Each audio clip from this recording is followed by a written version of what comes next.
Ayan siya, nakita niyo yan, usok lumalabas sa bahay. Doon sa loob ng bahay, sobrang usok talaga, as in, grabe yung usok niya. Ayan.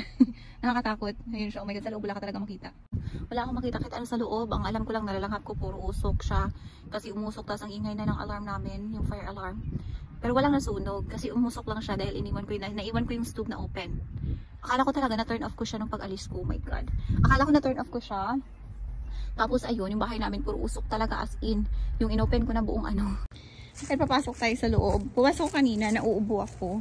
Sa sobrang ano. Naiwan ko pala siyang open. Ayan, inopen ko na yung excess fan namin. Tingnan yung usok ng bahay. Ganito siya kausok yung bahay namin. Kasi naiwan ko palang open yung stove. Pero ayan, na-close ko na siya. Pero grabe, wala akong makita. Tingnan nyo yung usok. Ayan. Yan lang siya. Ganyan kausok yung bahay namin. Oh my god. Oh my god. Nakakatakot. Oh my god, first time ko to. Ang tanga ko talaga. So ayun, nandito na ako sa labas. Natatakot ko talaga ako. Nauubo ako dun sa loob. Tinawagan ko yung asawa ko. Sabi niya pauwi na daw siya.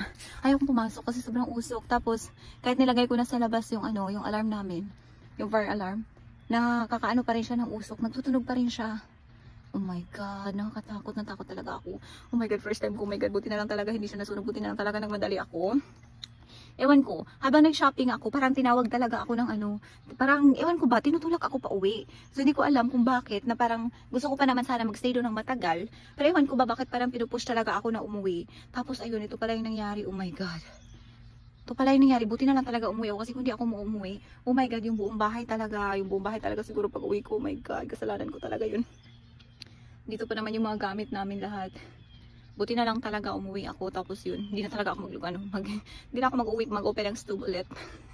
Ewan ko ba, kasi akala ko talaga, oh my god, yung boses ko na ano pa.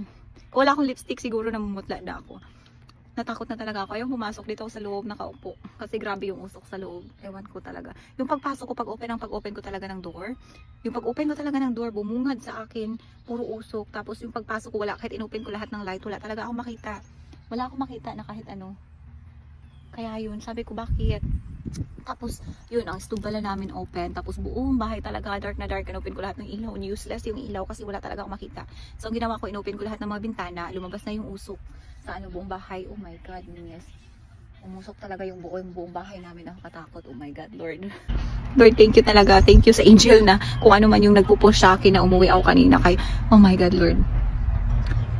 Nag-aano ako, bali kinakam ko talaga yung sarili ko, kalmado yung sarili ko, ginawa ko yung tama, yung pag ano, tinanggal ko na yung alarm kasi maingay, inopen ko yung lahat ng window, inopen ko yung exhaust fan, kasi parang sinabi ko magpapanik ako, walang magagawa, tapos after ko ginawa yun lahat, tinawagan ko yung asawa ko, sabi ko sa kanya umuwi ka dito kasi ganito nangyari, yun yung asawa ko, pauwi na din daw siya, sabi niya malapit lang naman siya dito, oh my god. Kasi di ko alam mo anong gagawin ko. Alam ko naman pagdating ng asawa ko dito, wala din naman siyang magagawa. Pero at least makita niya yung situation. Kaysa itago ko sa kanya, oh my god, yung bahay namin na may usok talaga. Uy, kasalanan ko talaga yun. Di ko talaga alam na ano, as in talaga, ang alam ko talaga bago ako umalis, nakapatay yung stove namin lahat. Okay? Pag uwi ko dito, oh my god, di ko alam kung bakit. Nakaano siya, almost patay siya. Nasa pinakalo talaga siya, na pinakalo na, parang andun na talaga siya sa pinakapatay, pero andun na siya sa muntik, parang off siya, pero hindi siya na totally off. So, nag-iinit pa rin siya. So, ayun yung nangyari. Oh my goodness. Tagal ng asawa ko, yung heart ko, grabe yung ano, kumakabog-kabog. Yung heart ko talaga. Grabe yung ano, tug-tug-tug-tug ganun.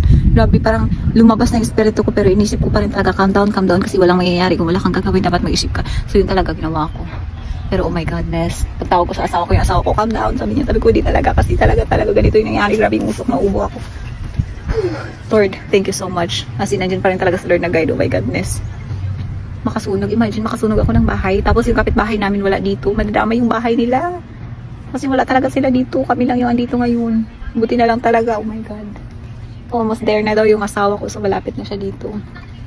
Umuwi siya. Buti pinayagan siya ng ano. Oh my god. Yan yung usok ng bahay.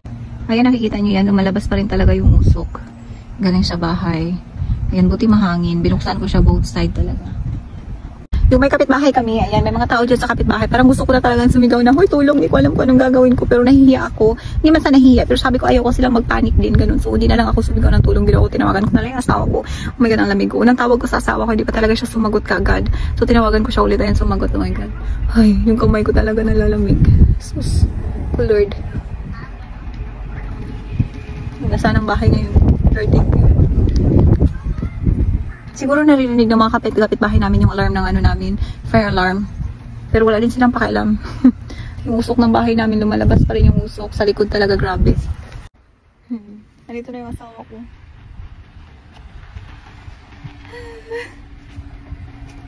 It scared me so much. Like, it's not a joke. I have the fire alarm there. I put it outside because I put it in the door and still like detected. Oh my god, I'm sorry. I really thought I turned it off. Don't laugh. Love, I really thought. Look what happened to what happened to that? You killed that chicken, didn't you? It's a pork. Stop laughing. I'm not. Look at the smell. Oh, God. You know, when I come inside, you can't really see anything. I turn on all of the lights. You cannot still see anything. So I just go outside. You can't open that side part. You can? I don't know that you can open that. Oh my god, like before I leave going there, I clean the house, okay? I make it smells good. I think it'll smell good for a while now. Like A little bit. now it's you can see now, but earlier before I open, like I turn on the light doesn't work anymore. I mean like it worked, but there's no it's useless. Look at that, dito makikita yung asawa ko yung room namin. Ganito ka ano yung room namin kausok. Ito yung nangyayari, tingnan nyo. Ito yung kwarto, naka-turn on ang light. Ayun yung asawa ko, hindi ko siya makita. Dahil sa usok, oh my god.